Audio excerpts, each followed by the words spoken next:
Hi everyone, and thanks so much for checking out my YouTube channel. My name is Amber Romaniuk from Amber Approved, and catching on from my last 3 videos talking about emotional eating and food addiction, the thought process, the actions, and how you may feel physically and emotionally after, I want to start talking more about weight and weight loss and what can block our weight loss, because this is a huge issue for a lot of people, and in the past, including myself, something that I largely dealt with along with emotional eating.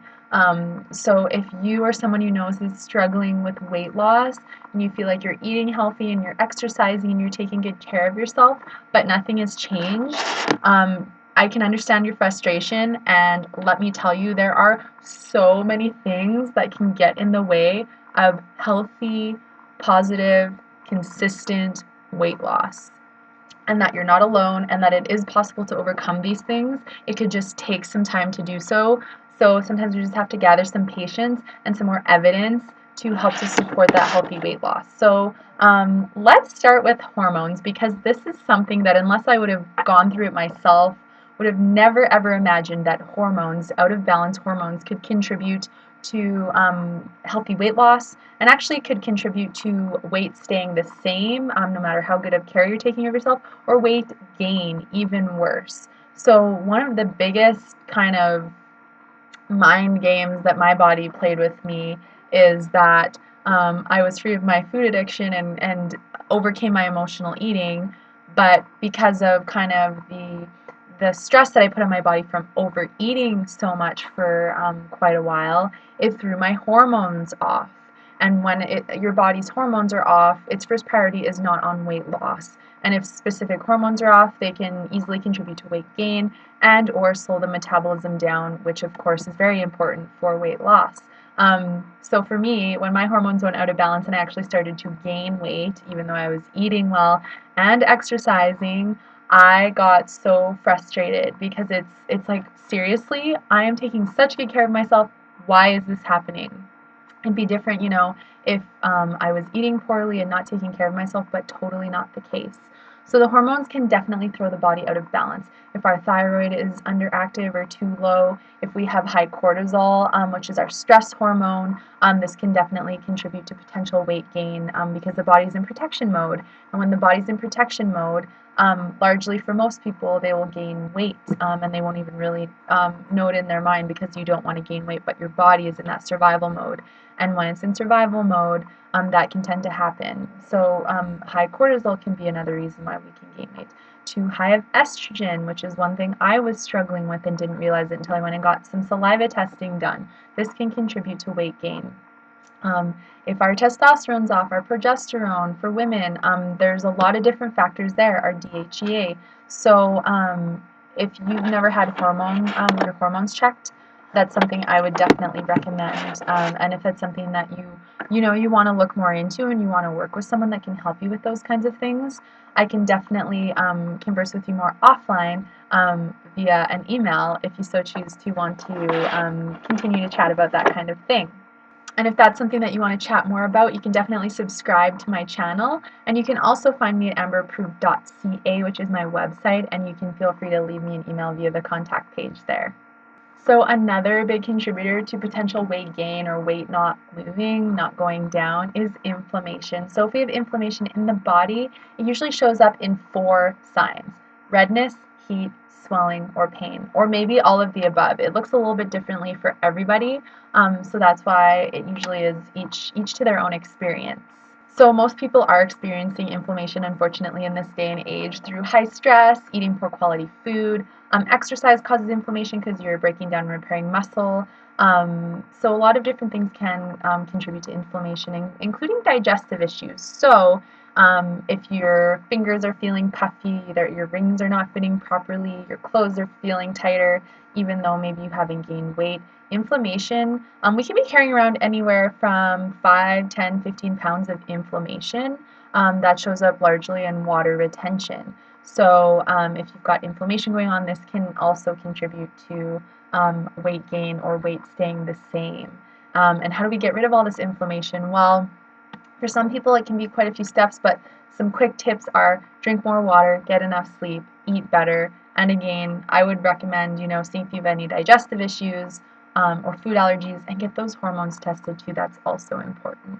So this is one that I can't really stress enough, but your eating habits are obviously going to be an influence in weight loss, weight gain, or weight staying the same. For some people, they find they can eat whatever they want and they don't gain a pound, but for most people, if they are eating poorly, this will contribute to weight gain. So are you eating lots of refined sugars? Are you going through the drive-through all the time? Or are you eating healthy and you're making a lot of your meals at home? This will make a big difference usually with weight gain or weight loss.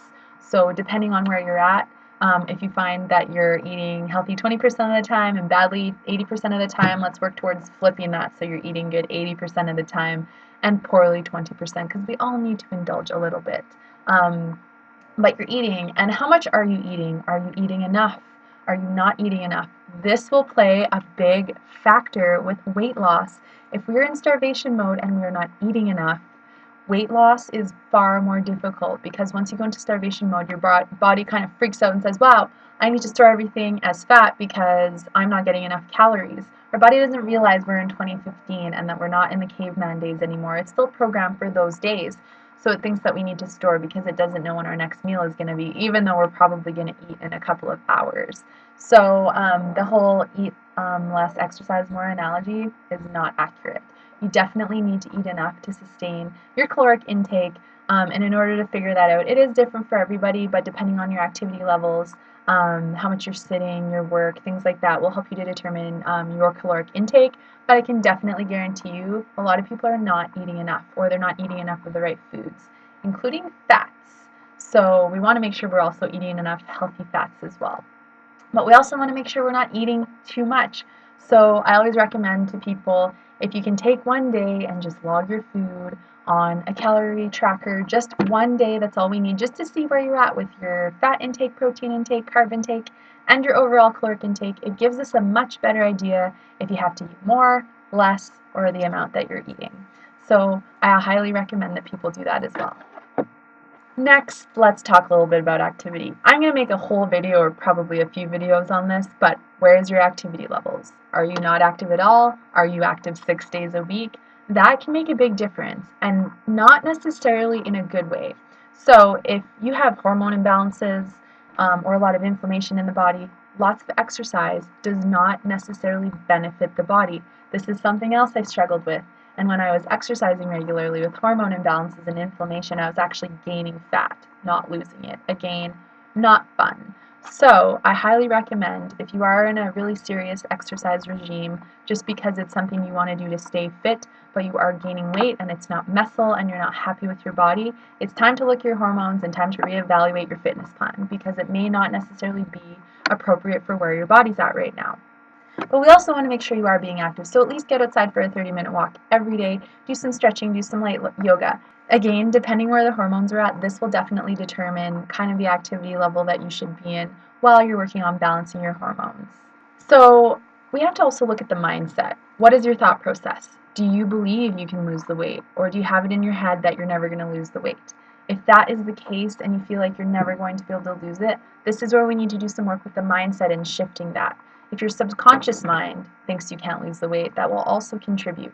Our body listens to our thoughts, and our cells respond to our thoughts. So we want to make sure that the thoughts align with the body so that the body can change the way that our mind wants it to. So I would highly recommend, if that's something you're struggling with, to work with somebody like Body Talk, or maybe it's a psychologist or someone who can help you to shift your mindset so that you can support losing the weight for yourself. And one of the last things I want to talk about, which some people struggle with, I struggled with, is, do you have an emotional connection to your food? So are you an emotional eater? Do you eat for emotional reasons? Are you a boredom eater? Do you eat when you're sad, scared, tired, or do you eat when you watch TV? Do you binge eat? Do you have some sort of eating disorder where you're overeating and indulging too much? This, of course, for some people can cause weight gain, of course, because you're eating excess calories. So if you do have something like this going on, I highly recommend that you reach out for help and support to help to overcome your food addiction, emotional eating, whatever it is you're struggling with, because you deserve to be free from what I like to call the food jail, and not have to deal with that anymore. So If you are struggling, reach out for help. Reach out to someone like me or someone that you know that you can trust and talk to, or a healthcare practitioner as well that can help you along. So today, my friends, these are a lot of the reasons why you may struggle with weight loss or consistent weight loss, or your weight's not moving, or you're gaining weight. I hope this has helped to give you a little bit of an idea of maybe why your body isn't working the way that you want it to, and to be your body's own detective and start digging and answering the question, why? Why am I not losing weight? Why is my body not changing? I can pretty much guarantee you that there is a reason, or probably multiple reasons, as there are for most people, and that a lot of these, if not all of them, can be resolved with some detective work, some maybe test results with your hormones, and a few little tweaks and changes there, and maybe some extra support. So again, my name is Amber from Amber Approved. I post videos on Wednesdays, so you can check me out here on YouTube and subscribe to me below. You can also check me out on amberapproved.ca for much more information, recipes, my story, and exciting and upcoming events.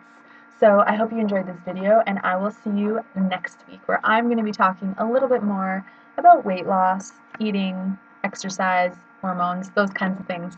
See you later.